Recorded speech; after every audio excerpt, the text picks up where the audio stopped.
مفتی محمود کی سیاست ہے، اب نمبر تمہارا ہے کہ انشاءاللہ ثم انشاءاللہ جب بھی ہمیں علماء کرام بنگلہ دیش کے سرزمین کے شخصیت کے آئین کے مطابق قادیانیوں کو کافر قرار دینے کے لیے ہمیں بلائیں گے، ہم بھی گردن کو کٹوا کر سروں پر کفن باندھے لبیک کہتے ہوئے میدانوں میں کود پڑیں گے اور قادیانیوں کو کافر قرار دیا جائے گا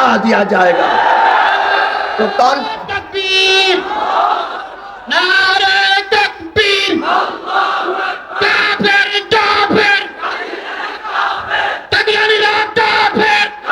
وہ کون ہے جس کے لیے صحابہ کرام اپنی جان مال کو قربان کر دے؟ وہ کون ہے جس کے لیے صحابہ کرام اپنے بچوں کو یتیم کر دے، اپنی بیویوں کو بیوہ کر دے؟ انشاءاللہ اس نبی کے غلام بن کر ہم بھی اس گردن کو کٹوا کر دین اسلام پر پہرا دیتے رہیں گے۔ نعرہ تکبیر۔ سب سے پہلے مبارکباد پیش کرتا ہوں اس خوبصورت شان رسالت کانفرنس منعقد کرنے پر اہل علاقہ والوں کو، اسٹیج میں آئے ہوئے علماء کرام والعظام، دور دراز سے آئے ہوئے میرے پیارے بھائیوں، دوستوں اور بزرگوں، اللہ رب العزت کا بے انتہا شکر ہے جس نے ہمیں اس خوبصورت محفل میں بیٹھنے کی توفیق عطا فرمائی، الحمدللہ۔ میرے پیارے بھائیوں، وقت مختصر ہے لیکن پر اثر ہے۔ اللہ رب العزت نے اس روئے زمین پر، اس دھرتی پر 1,24,000 انبیاء کرام علیہ السلام بھیجے۔ عبداللہ کے نور نظر حضرت محمد مصطفیٰ احمد مجتبیٰ، سب بولو صلی اللہ علیہ وسلم، اس روئے زمین پر تشریف لائے۔ رب نے سارے انعامات کی بارش کر دی۔ وہ کون تھا کہ جس کو رب نے شافی المحشر بنا دیا؟ وہ کون تھا جس کو رب نے ساقی کوثر بنا دیا؟ وہ کون تھا جس کی پیدائش کی سرزمین رب نے بیت اللہ جیسی چن لی؟ وہ کون تھا جس کو رب نے مدینہ جیسی پاکیزہ سرزمین عطا کر دی؟ وہ کون تھا جس کے اندر رب نے آدم کی صفیت بھی ڈال دی؟ وہ کون تھا جس کے اندر رب نے موسیٰ کا جلال بھی ڈال دیا؟ وہ کون تھا جس کے اندر رب نے یوسف علیہ السلام کا حسن بھی ڈال دیا؟ وہ کون تھا جس کے اندر اللہ رب العزت نے حضرت سلیمان علیہ السلام کی فکر و سوچ بھی ڈال دی؟ وہ کون تھا جس کے اندر رب لم یزل نے حضرت داؤد کی بادشاہت بھی ڈال دی؟ وہ کون تھا جس کے لیے رب نے پانی کو مسخر کر دیا؟ وہ کون تھا جس کے لیے رب نے فرشتوں کو اس کے تابعدار بنا دیا؟ وہ کون تھا جس کے لیے رب نے رمضان جیسا مہینہ عطا کر دیا؟ وہ کون تھا جس کے لیے رب نے لیلۃ القدر رات جیسی نعمت عطا کر دی؟ وہ کون تھا جس کے لیے رب نے کلام اللہ جیسے قرآن مجید فرقان حمید نازل کر دیا؟ وہ کون تھا جس کے لیے رب نے معراج آسمانی کرا دی؟ وہ کون تھا جس کو رب نے کلام اللہ جیسے کتاب دینے کے بعد اس کو معراج آسمانوں پہ بلوانے کے بعد نماز جیسی نعمت عطا کر دی؟ وہ کون تھا کہ جس کے لیے رب نے اپنے نام کے ساتھ، اپنے خدائی کے ساتھ اس کی مصطفی رکھ دی؟ وہ کون تھا جس کے لیے رب نے اس کی امت میں ارحمو امتی بامتی ابو بکر جیسا صداقت کا پیکر عطا کر دیا؟ وہ کون تھا جس کی امت میں رب نے وہ اشدہم فی امر اللہ العمر جیسا عدالت کا پیکر عطا کر دیا؟ وہ کون تھا جس کی امت میں رب نے وہ اصدقہم حیاء عثمان جیسا سخاوت کا پیکر عطا کر دیا؟ وہ کون تھا جس کی امت میں رب نے وہ اغزاہم علی جیسا شجاعت کا پیکر عطا کر دیا؟ وہ کون تھا جس کی امت میں رب نے حضرت سعد بن ابی وقاص جیسی جسارت عطا کر دیا؟ وہ کون تھا جس کی امت میں رب نے حضرت عبد الرحمن بن عوف جیسا بصارت عطا کر دیا؟ وہ کون تھا جس کی امت میں رب نے عبداللہ بن عمر جیسا فقیہ الامت عطا کر دیا؟ وہ کون تھا جس کی ایک انگلی کے اشارے سے رب لم یزل چاند کے 2 ٹکڑے کر دے؟ وہ کون تھا جب امت کے لیے انگلی ایسے کرے رب پورے امت کو پانی سے سیراب کر دے؟ وہ کون تھا جس کے ایک دودھ کے پیالے سے سارے امت سیراب ہو جائے؟ وہ کون تھا جس کے لیے رب نے عائشہ جیسی ادیبہ متاخرہ چن لی؟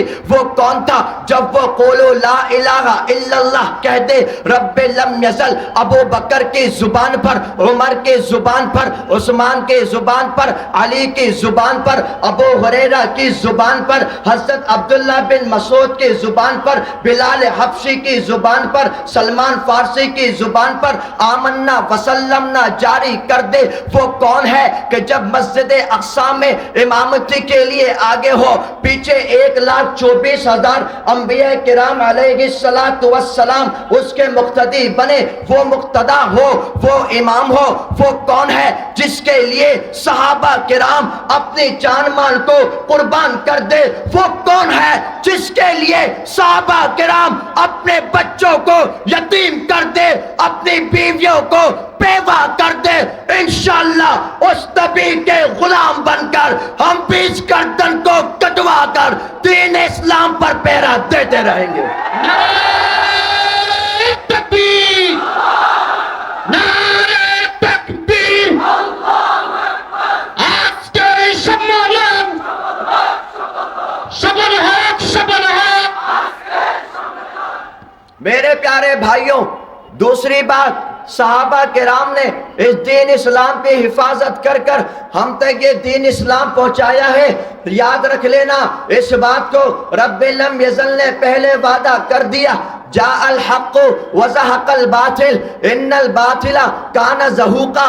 رب نے کہہ دیا کہ بے شک جب حق آئے گا باطل بھاگ جائے گا، بے شک باطل بھاگنے کے لیے گئے۔ میرے پیارے بھائیوں، دوسری جگہ رب نے کہہ دیا لن یضرکم الا اذى وان یقاتلوکم یولوکم الادبار۔ یہ تم کو کوئی نقصان نہیں پہنچا سکتے، اگر تم ان کے ساتھ قتال کرو گے یہ پیٹ پھیر کر بھاگیں گے۔ رب نے اپنے اس قرآن کے ذریعے تمام لوگوں کو پیغام پہنچا دیا۔ میرے پیارے بھائیوں، جب بھی باطل فرعون کی صورت میں آیا، رب نے حق کو حضرت موسیٰ علیہ السلام کی صورت میں بھیجا۔ پورے دنیا نے دیکھا، فرعون غرق ہوا، حضرت موسیٰ باقی رہے، حق باقی رہا۔ میرے پیارے بھائیوں، جب بھی باطل حضرت ابراہیم کی قوم کی طرح اس صورت میں آئی، رب نے حق حضرت ابراہیم جیسی صورت پر عطا کر دیا، لوگوں نے ان کو آگ میں پھینک دیا۔ رب نے کہہ دیا قلنا یا نار کونی بردا وسلام علی ابراہیم۔ دنیا نے دیکھا حضرت ابراہیم باقی رہے، حق باقی رہا، باطل مٹ گیا۔ میرے پیارے بھائیوں، عیسائیوں نے حضرت عیسیٰ علیہ السلام کو پھانسی دینے کی کوشش کری، رب لم یزل نے برفعہ اللہ الیہ آسمانوں پر اٹھا لیا۔ دنیا نے دیکھا کہ عیسائی مٹ گئے، حضرت عیسیٰ باقی رہے، یعنی کہ حق باقی رہا، باطل مٹ گیا۔ اس کے بعد میرے پیارے محمد کو صلی اللہ علیہ وآلہ وسلم کو کفار مشرکین نے چاہا دین کو مٹا دیا جائے، صحابہ کرام پر ظلم ستم کرے، لیکن دنیا نے دیکھا کہ وہ صحابہ کرام قربانی دیتے گئے، کفار مشرکین مٹ گئے، دین اسلام باقی رہا۔ میرے پیارے بھائیوں، اور آگے چلتے ہیں، سرزمین ہندوستان میں جب یہ انگریز و کانگریس ہمارے پیارے علماء کے سامنے آئے، اس زمانے میں حضرت حسین احمد مدنی، حضرت گنگوہی جیسے، قاسم نانوتوی جیسے سپہ سالاروں نے ان انگریزوں کا مقابلہ کرا، ان کانگریزوں کا مقابلہ کرا۔ دنیا نے دیکھا سرزمین ہندوستان سے انگریز بھاگ گئے، کانگریس بھاگ گئے، حق باقی رہا، باطل مٹ گیا۔ اور آگے چلتے ہیں میرے پیارے بھائیوں، سرزمین افغانستان میں امریکہ اور روس نے حملہ کرا، 20 سال سے اوپر یہ جنگ جاری رہی، مگر دنیا والوں نے دیکھا کہ روس و امریکہ بھاگ گئے اور پھر افغانستان باقی رہا، یعنی کہ حق باقی رہا، باطل مٹ گیا۔ اور بنگلہ دیش والوں، تم نے تو اپنی آنکھوں سے دیکھا، عرب نے بھی دیکھا، عجم نے بھی دیکھا، یورپ نے بھی دیکھا، ہندوستان نے بھی دیکھا، پاکستان نے بھی دیکھا، ساری کنٹریز نے دیکھا کہ 5 اگست والے دن ان نوجوان بنگلہ دیش نے باطل کو جوتے مار مار کر بھگا دیا اور حق باقی رہا۔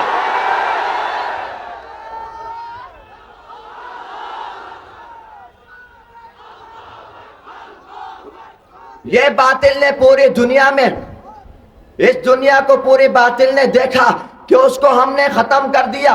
اب ہم نے کرنا کیا ہے؟ شان رسالت کانفرنس ہے، بڑا خوبصورت کانفرنس ہے، آخری بات، شش بات، بس ختم۔ میرے پیارے بھائیوں، اس نبی کے لیے ہمارا سب کچھ قربان ہے انشاءاللہ، سب کچھ قربان ہے انشاءاللہ، مگر ہم نے کرنا کیا ہے؟ ایک فتنہ قادیانیوں کا جو بڑا سر اٹھا رہا ہے، میرے نبی کے دشمن ہے۔ قادیانی مسلمان نہ کافر، اور آواز سے بولو، مسلمان نہ کافر، سب کافر مانتے ہیں۔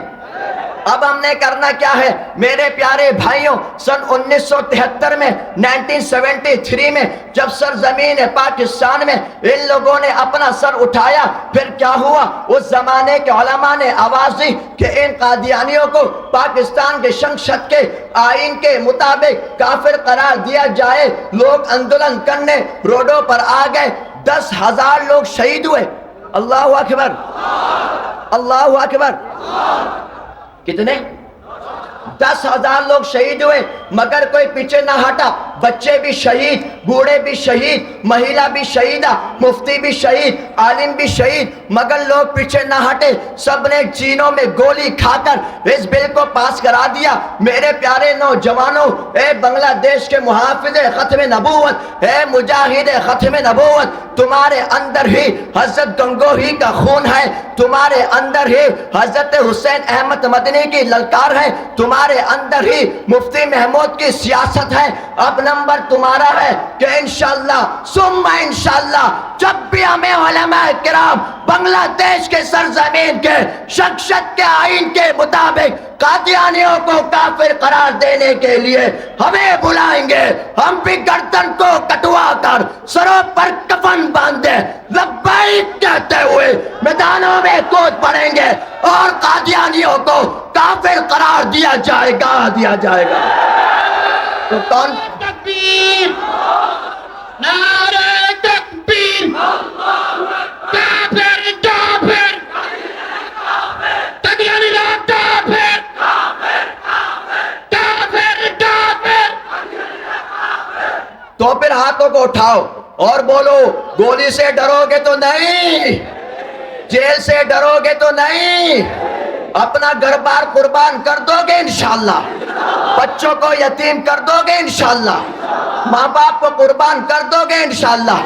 ہم دنیا والوں کو یہ پیغام دینا چاہتے ہیں، یہ مسلمان ہے جو سب کچھ برداشت کر لیں گے، لیکن کوئی بدبخت اگر میرے نبی کے خلاف ایک لفظ بولے گا، ہم مسلمان اس کے گردن کاٹ کے رکھ دیں گے۔ جزاکم اللہ خیرن، زندگی باقی، ملاقات باقی، والسلام علیکم ورحمۃ اللہ وبرکاتہ۔